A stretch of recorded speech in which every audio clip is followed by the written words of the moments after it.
বাচ্চারা, আজকে তোমরা আমাকে একটা ছড়া শোনাবে। আব্দুস সালাম, তুমি আগে একটা ছড়া বলো। টুইঙ্কেল টুইঙ্কেল, স্যার মনে পড়ছে না। তুমি কিন্তু পড়াশোনায় ফাঁকি দেওয়া শুরু করেছো। বসো। বাচ্চারা, তোমাদের জন্য আরেকটা প্রশ্ন। বলো তো, জান্নাত কাকে বলে? কি যেন হবে।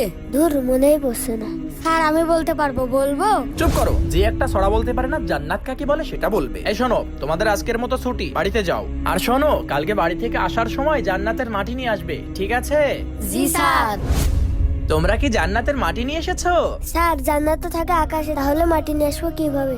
স্যার জান্নাতের মাটি তো মারা যাওয়ার পরে পাওয়া যায়। স্যার আমি জান্নাতের মাটি নিয়ে এসেছি। কি বলো? দেখি নিয়ে আসো তো। এটা কিভাবে সম্ভব? এই দেখুন স্যার। এই, এসব কি? এই মাটি তুমি কোত্থেকে নিয়ে এসেছো? স্যার আমার মা বসেছিল, আমার মায়ের পায়ের নিচে থেকে মাটিটুকু এনেছি, কারণ মায়ের পায়ের নিচেই তো সন্তানের জান্নাত। তুমি একদম ঠিক বলেছো। হে আল্লাহ, আমাদেরকে বেশি বেশি মায়ের খেদমত করার তৌফিক দান করো। আমিন।